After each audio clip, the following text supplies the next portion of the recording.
आज गुरुदेव एक बात पर बहुत जोर दे रहे थे। क्रमबद्ध पर्याय का निर्णय पर्याय के निर्णय से होता है कि द्रव्य के निर्णय से होता है।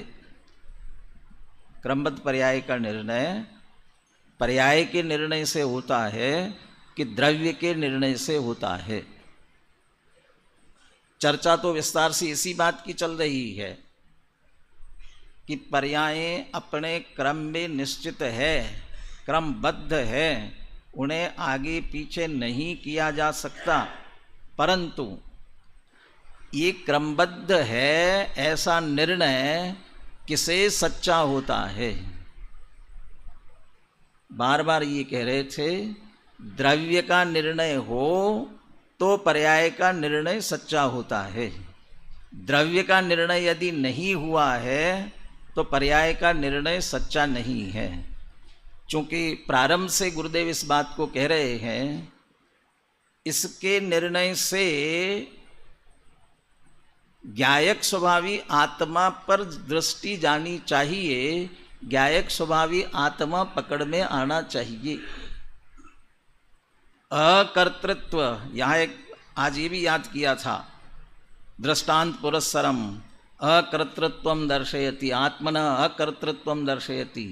दृष्टांत पूर्वक आत्मा का अकर्तृत्व सिद्ध कर रहे हैं और उस अकर्तृत्व पने को सिद्ध करने के लिए ये जो प्रसिद्ध वाक्य आया है जिसमें से क्रमबद्ध पर्याय निकाली है, वो कह रहे अकर्तृत्व के लिए उसको आधार बनाया कि जब चाहे जीव हो चाहे अजीव हो, अपने स्वयं के क्रम नियमित पर्यायों से परिणमित होता हुआ वह उस रूप ही रहता है, तो दूसरा उसमें क्या करेगा। और स्वयं भी अपने क्रम नियमित पर्यायों से परिणमित होता हुआ वैसा होता है, अपने में भी क्या करेगा। तो क्या होगा कि सहज अकर्तृत्व ही आएगा और वह अकर्तृत्व ज्ञातृत्व की ओर लेकर के जाएगा। अकर्तृत्व है मतलब क्या है कि कुछ नहीं करना है, कुछ नहीं करना है। अभी आश्रव बंद है तो संवर निर्जरा नहीं करना है, मोक्ष नहीं करना है। अगली गाथाएं आएंगी, न तो इसने आश्रव बंद राग द्वेष किए हैं और न इसे संवर निर्जरा करना है, न मोक्ष करना है। तो क्या करना है। ये आत्मा तो आश्रव बंद इनको भी जानता है और संवर निर्जरा और मोक्ष को भी जानता है। तो संवर निर्जरा मोक्ष को भी जानना है, आत्मा का कार्य तो जानना है, हो रहा है।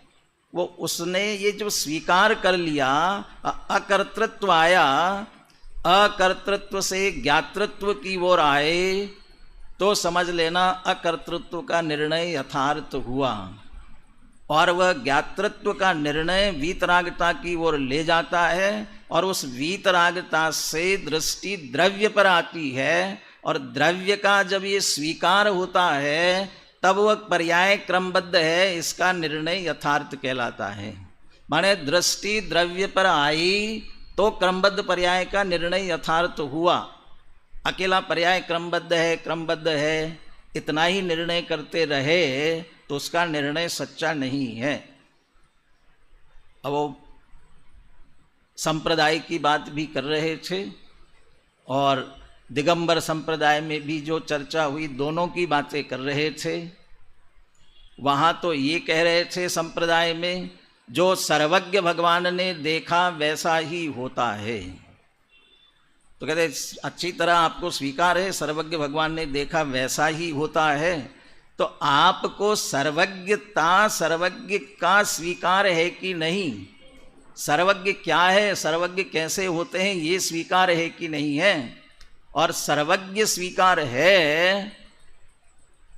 अब दूसरी तरफ आते हैं, सर्वज्ञ वे सर्वज्ञ है, ये कब स्वीकार होता है कि उस सर्वज्ञता की स्वीकृति अपने सर्वज्ञ स्वभाव आत्मा की स्वीकृति होने पर वह सर्वज्ञ ये सच्चा स्वीकार होता है। क्या आपको सर्वज्ञ स्वीकार है? यदि ये सर्वज्ञ भगवान है ऐसा स्वीकार है, वो तब होता है जब अपने सर्वज्ञ स्वभाव का निर्णय होता है। माने उधर से दृष्टि यहाँ आनी चाहिए। 80 नंबर की गाथा भी जो याद कर रहे थे, वो 80 नंबर की गाथा अरहंत के द्रव्यत्व गुणत्व पर्याय से जानना, ये निर्णय करना, ये करे व्यवहार है। और फिर सो जानदी अपाणम, अपनी आत्मा तक आता है तब निर्णय सच्चा होता है। जो ये गुरुदेव का वाक्य पुनः पुनः दोहराते हैं, हूँ परमात्मा छू एम नक्की कर, हूँ परमात्मा छू एम निर्णय कर, और हूँ परमात्मा छू एम अनुभव कर। ये 3 वाक्य जो बोलते हैं उसके आगे क्या बोलते हैं? ये परमात्मा है ऐसा सच्चा निर्णय किसे? ये समौ शरण में विराजमान परमात्मा परमात्मा है, ये सच्चा निर्णय किसका? कि जिसने मैं परमात्मा हूं ऐसा निर्णय किया है उसका। क्यों? क्योंकि जिसे ये निर्णय नहीं हुआ है वह तो आगम के आधार से कहता है, सुन करके कहता है, कदाचित थोड़ा तर्क युक्ति लगाया हो तो तर्क युक्ति के आधार से कहता है, परंतु शक्कर मीठी है, वो डब्बे में रखी शक्कर मीठी है ना, कौन कहता है, कौन जानता है? हम सब जानते हैं। कैसे जानते हो? डब्बे में रखी शक्कर मीठी है, ये आप कैसे जानते हो? मम्मी ने बताया था शक्कर मीठी होती है, इसीलिए जानते हो ना, कि और भी कुछ जानते हो? और भी जानते हैं? क्या जानते हैं? पहले तो कदाचित जब मम्मी कहती थी वही सुनकर जानते थे कि शक्कर मीठी है, डिब्बे में रखी है, वह शक्कर मीठी है। लेकिन अब जब जब विकल्प भी आता है, ये शक्कर, वह विकल्प आते ही साथ में निर्णय क्या आता है?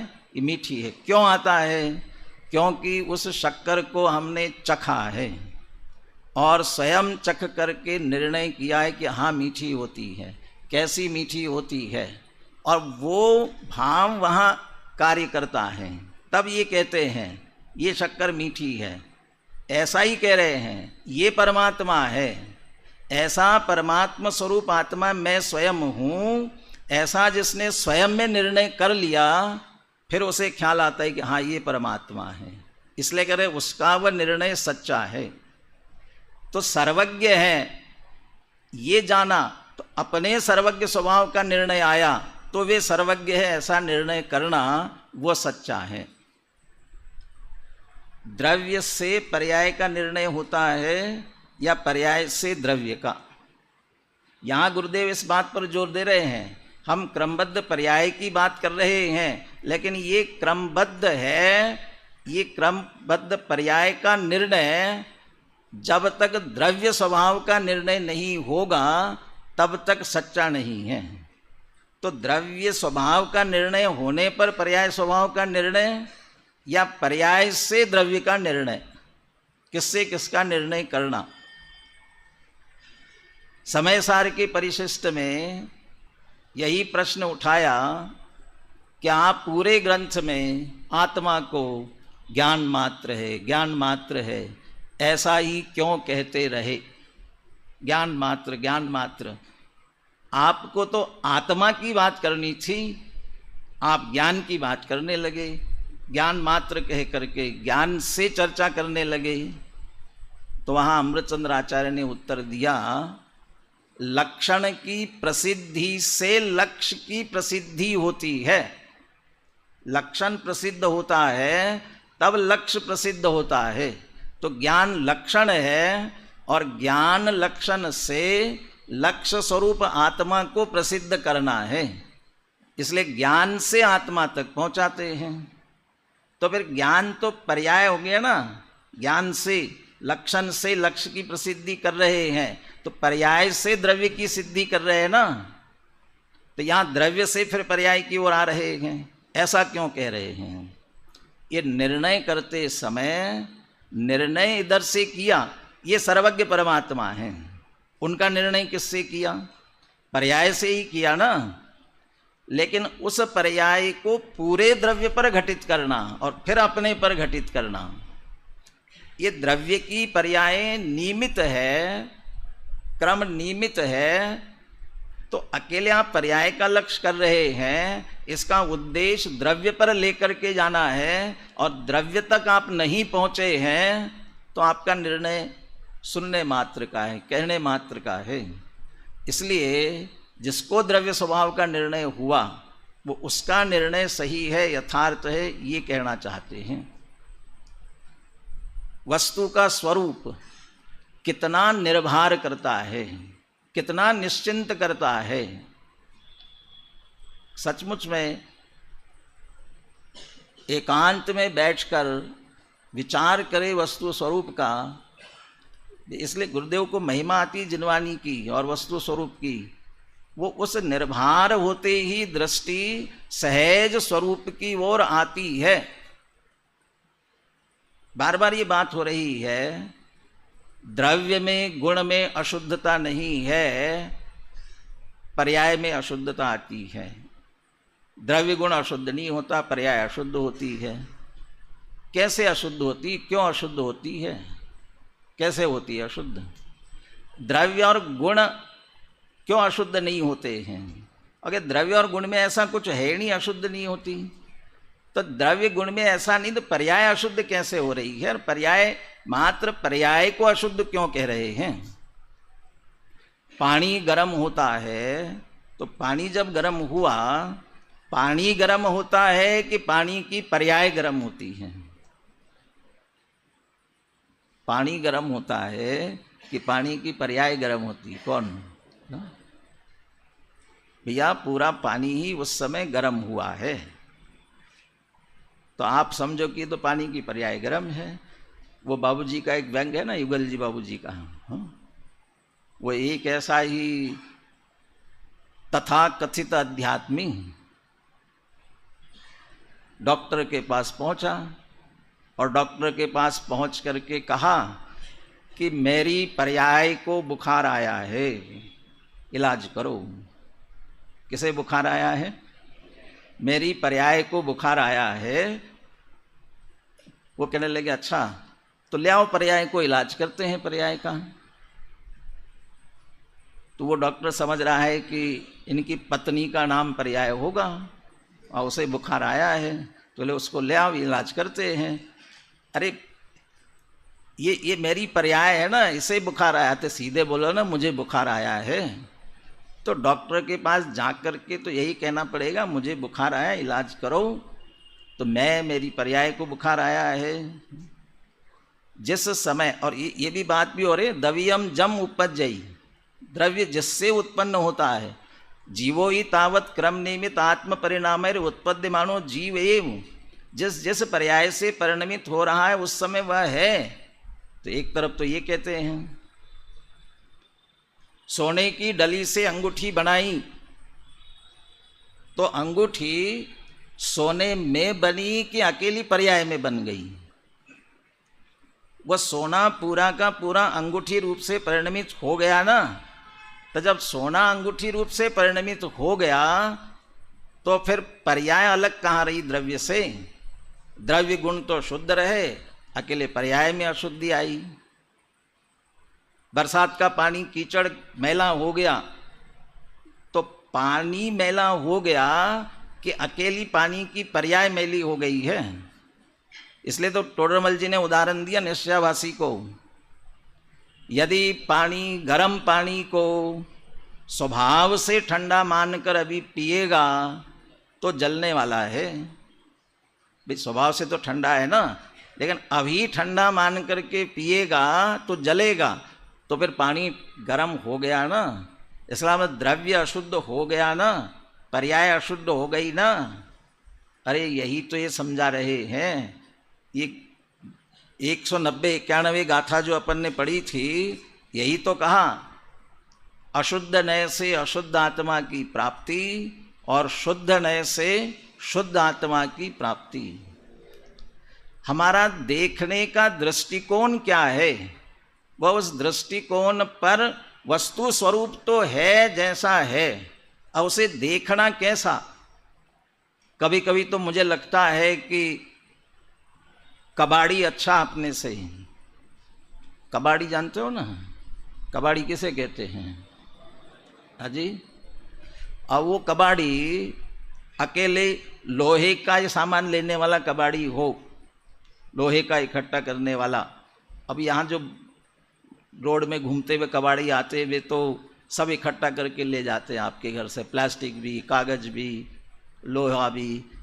किसी एक को पकड़ लो, लोहे वाला कबाड़ी है, अब वो कबाड़ इकट्ठा करता है और आपको दिखाई देता है ये टूटा फूटा क्या लेकर के जा रहा है, ये सब टूटा फूटा है। वो टूटा फूटा दिख रहा है हमें, और कबाड़ी को क्या दिख रहा है? ये सब इकट्ठा करता है, दे दो उसे, मात्र लोहा दिखता है उसमें से, और ये लोहा है और आपसे उसी भाव तो लेता है। तो वो कबाड़ी को उन सारे कबाड़ में अकेला लोहा दिखता है, और उस कबाड़ी की इतनी दृष्टि है। और हमारे इस कबाड़ में हमें क्या दिखाई देता है? ये राग द्वेष, देहावा दवीनावा, सुख दुख शत्रु मित्र, ये इस कबाड़ में बस कबाड़ ही दिखाई देता है। अरे इस कबाड़ में ही वह चैतन्य स्वरूप आत्मा है। ये कबाड़ किसके साथ लगा हुआ है? ये राग द्वेष के परिणाम कहाँ हो रहे हैं? ये सुख दुख का वेदन कहाँ हो रहा है? इसी कबाड़ के पीछे, राग द्वेष के पीछे वह चैतन्य स्वरूप आत्मा है। हमें वो कबाड़ दिखाई देता है और चैतन्य स्वरूप आत्मा दिखता नहीं है। वही है ना, ये दृष्टि बदलने की जरूरत है। जिस समय पर्याय में ये स्थिति हो रही है, उसी समय द्रव्य और गुण वैसे के वैसे हैं। द्रव्य गुण में किंचित मात्र भी विकार नहीं आया है। ये द्रव्य की दृष्टि है। इसलिए कह रहे द्रव्य अशुद्ध नहीं हुआ है, और द्रव्य या गुण अशुद्ध हो जाए तो फिर सिद्ध दशा में भी अशुद्धता बनी रहेगी। सिद्धों के भी 8 गुण वे भी अशुद्ध ही बने रहेंगे, उसमें नहीं हुई है। एक एक समय की जो पर्याय, तो द्रव्य ही वैसा हुआ ना। यही तो दृष्टि है। जिस समय पर्याय में हो रहा है, उसी समय द्रव्य स्वभाव अंदर वैसा का वैसा सुरक्षित है। वो उस द्रव्य स्वभाव को देखना है। बर्फ की शिला है, अभी क्या गुरुदेव कह रहे थे ना, वो क्या कुएं में है सो, हाँ वो कुएं का है, वही तो हौज में आएगा। तो कुएं में पानी है, वैसा हौज में आता है, तो है अंदर, वो प्रकट होता है ना बाहर। द्रव्य में से पर्याय निकलती है, पर्याय में से द्रव्य नहीं होता, द्रव्य में से ही पर्याय निकल रही है। तो जब द्रव्य में से पर्याय निकल रही है, तो द्रव्य शुद्ध है, गुण शुद्ध है, तो पर्याय अशुद्ध कैसे हो गई? पर्याय अशुद्ध कैसे हो गई?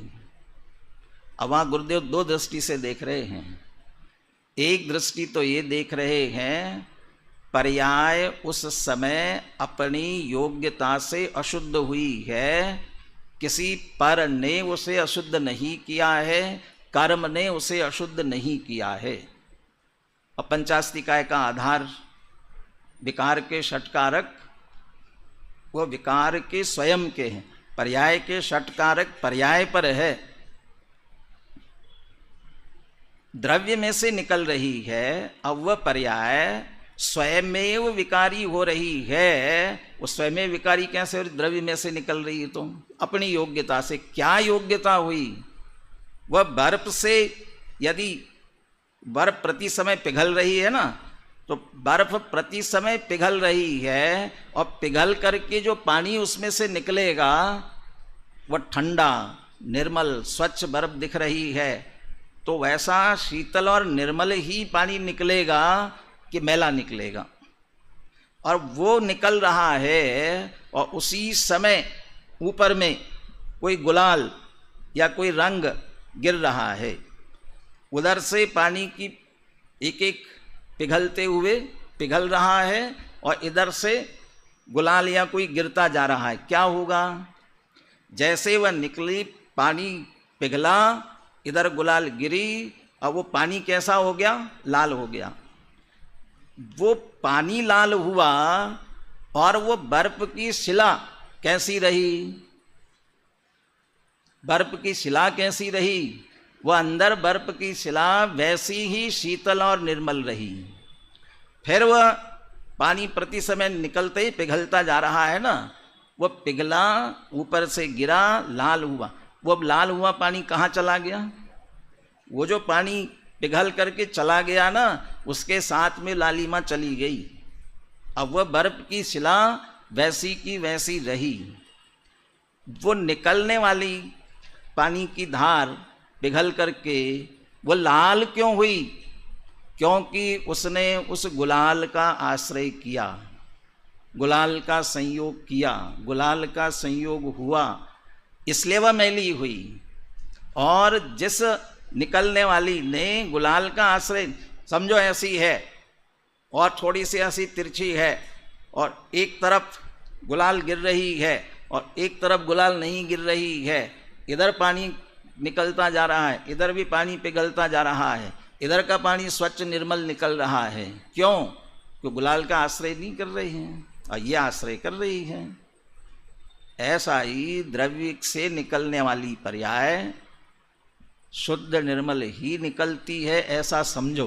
वो भेद नहीं है ऐसा कि निकलना पहले समय निकले और फिर आश्रय करे, ऐसा भेद नहीं है। वो आश्रय करते हुए निकलती, इसलिए मलिन होती है, लेकिन उसने आश्रय किया इसलिए। ऐसे यहाँ शुद्ध नय और अशुद्ध नय जो कह रहे हैं, वो हमारी ज्ञान की प्रतिपल उठे तरंग, अपने ज्ञान की पर्याय जो प्रति समय उठ रही है, हमारा चिंतन, हमारा उपयोग, हमारा विचार किस तरफ जा रहा है, और जिस तरफ जा रहा है वैसे परिणाम होंगे। तो अंदर से परिणाम बुरे नहीं आ रहे हैं, वो किसका लक्ष्य करके आ रहे हैं, वह उसके अनुसार उसकी परिणति होती है। इसलिए द्रव्य और गुण शुद्ध है, निकलने वाली पर्याय भी शुद्ध शुद्ध समझो, लेकिन लक्ष्य आश्रय किसका कर रही है? अनादि से आश्रय। मोह महामद पियो अनादि, भूल आपको भरमतवादी। वो उसका लक्ष्य, उसका आश्रय किया है, इसलिए वह विकृत होकर के जा रही है। गंगा में से पानी निकले, गंगा जल, गंगा की धार यदि गटर में चली जाती है तो क्या हो जाता है? गंगा जल है, पवित्र मानते हैं, लेकिन धारा गटर में चली गई, क्या हुआ? निर्मल रही कि गंदी हो गई? तो गंगा भी अपवित्र हो गई ना, गंगा जल भी अपवित्र हो गया ना। और कदाचित नाले का पानी गंगा में आकर के मिल जाए तो क्या बन जाता है? वो गंगा जल बन जाता है। नाले का पानी गंगा में आकर के मिल जाए तो गंगा जल बन जाता है। क्यों? एक पवित्र गंगा में से निकला, लेकिन गया कहाँ? नाली में गया, गंदगी में गया, तो गंदा हुआ। कदाचित गंदा है, लेकिन वो पवित्र गंगा जल में आकर के मिला तो वह भी पवित्र हो गया। ज्ञान की प्रतिपल उठे तरंग, आत्मा में से ज्ञान की पर्याय उठ रही है। जिस नय की बात करें ना, शुद्ध नय अशुद्ध नय, नय क्या है? नय किसे कहते हैं? श्रुत विकल्पा नया। श्रुत ज्ञान सम्यक ज्ञान का अंश है कि मिथ्या ज्ञान का नय? नय सम्यक ज्ञान का अंश कि मिथ्या ज्ञान का? सम्यक ज्ञान का अंश है। शुद्ध नय सम्यक ज्ञान का अंश, अशुद्ध नय मिथ्या ज्ञान का अंश, ऐसा है ना? शुद्ध नय सम्यक ज्ञान का अंश, अशुद्ध नय। तो अशुद्ध नय है वो सम्यक ज्ञान का अंश है कि मिथ्या ज्ञान का अंश? तो फिर अशुद्ध नय अशुद्ध कैसे हो गया? अशुद्ध नय अशुद्ध नहीं हुआ है। अशुद्ध नय से वस्तु को देखकर हमने वैसा ही जाना, वैसा ही माना और वैसा ही परिणमन किया, तो उसका अनुसरण करते हुए श्रद्धा ज्ञान चारित्र जो परिणमित हुए। अशुद्ध ने तो कह रहा था, वह अशुद्ध द्रव्य का निरूपण करते हुए परिस्थिति का ज्ञान करा रहा था, और परिस्थिति का ज्ञान कराते समय वस्तु स्थिति यह नहीं है, इसका भी ज्ञान करा रहा था। ये अशुद्ध ने ये कहता है, उसका सम्यकपना यही है कि ये उपचरित उस समय संयोग से किया गया कथन है, ऐसा नहीं है, ये उसका सम्यक ज्ञानपना है। तो उसके पीछे द्रव्य वैसा का वैसा है ना, तो कदाचित वह अशुद्ध नहीं है, लेकिन सम्यक ज्ञान का अंश है। ऐसा ही अब उल्टा थोड़ा सा, मिथ्या दर्शन, ज्ञान, चारित्र, ये विपरीत मोह राग द्वेष के परिणाम हमारे निकल रहे हैं। ये मोह राग द्वेष के परिणाम विकारी की अविकारी, विकारी है, मलिन है। तो मलिन है, इसी मलिन अवस्था में जब हम जिनवाणी पढ़ते हैं, चिंतन करते हैं, मनन करते हैं, विचार करते हैं, तो धीरे धीरे दृष्टि हमारी बदलने लगती है। अभी क्या स्थिति हो रही है? अभी ज्ञान की प्रतिपल उठे तरंग अपने आत्मा में से, ज्ञान की ये सभी पर्याय आत्मा में से निकल रही, निर्मल है, लेकिन निरंतर चिंतन विचार मनन किसका चल रहा है, किसका लक्ष्य कर रहे हैं? जिसका होना चाहिए निरंतर स्मरण, उसका हो रहा है विस्मरण। तो निरंतर मोह राग द्वेष, कहने को तो कह देंगे आत्म के अहित विषय कषाय, इनमें मेरी परिणति न जाए। और अपनी परिणति का थोड़ा सा विचार करो, निरंतर कहाँ जा रही हैं? अच्छा, निकली कहाँ से परिणति? आत्मा में से। आत्मा में अशुद्धता है नहीं। अच्छा, आत्मा की वह परिणति ज्ञान की, दर्शन की, श्रद्धा की किसकी है? चारित्र की किसकी? तो जिसकी भी निकली ज्ञान की निकल रही है, तो ज्ञान गुण मलिन है, अशुद्ध है, चारित्र अशुद्ध है, गुण तो द्रव्य नहीं, गुण नहीं, फिर अशुद्धता कहाँ से आ रही है? तो वहाँ से निकलने के बाद वह विषय कषाय का ही आश्रय करते हुए, और विषय कषाय का आश्रय क्यों कर रही है? विषय कषाय का आश्रय क्यों कर रही है? अभी आपकी क्लास में धारणा पर बहुत चर्चा चल रही थी। वीरेन जी बार बार पूछ रहे थे, धारणा अवग्रह या आए धारणा, धारणा कैसे बनती है? धारणा क्या होती है? अवग्रह, ईहा, अवाय, अवाय में जो कुछ देखा जाना उसका निर्णय ये है, ऐसा निर्णय हुआ। फिर धारणा क्या होती है? कालांतर अविस्मरण योग्यता, जो जाना है कालांतर में भी न भूले, इसका मतलब अंदर बैठ गई ना। क्या धारणा में पड़ा है हमारे? धारणा में हमारे, जब हमने दिन रात क्या किया? भोगों को अमृत फल जाना, विषयों में निश दिन मस्त रहा, उनके संग्रह में हे प्रभुवर मैं व्यस्त त्रस्त अभ्यस्त रहा। तो दिन रात हमारा श्रद्धा ज्ञान चारित्र किस में लगा हुआ है? किसके जानने में लगे हैं? क्या पढ़ रहे, क्या सुन रहे हैं, क्या चल रहा है? और वही तो सब धारणा में बैठा हुआ है, और जो धारणा में बैठा है वो निकलता है। तो जो जो ज्ञान की पर्याय निकलेगी उसमें उसके साथ निकलती है, इसलिए विषय कषाय के परिणाम के साथ निकलती है। गुरुदेव जिसके लिए कहते हैं लहसुन खाते खाते कस्तूरी की डकार नहीं आएगी, लहसुन खाया है तो डकार में लहसुन की बदबू आएगी ना, कस्तूरी कैसे आएगी? जब विषय कषाय में ही रचे पचे हैं, वही चल रहा है, तो फिर वही तो आएगा ना। इसलिए वह परिणति उधर जाती, निकल रही शुद्ध आत्मा में से। ये गुण शुद्ध है, लेकिन उसका आश्रय करते हुए निकल रहे हैं।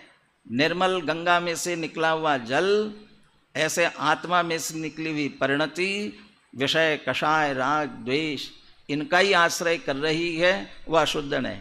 और उसका आश्रय करके मैं अशुद्ध ही हूँ ऐसा जाना माना, अशुद्धता की प्राप्ति हो रही है।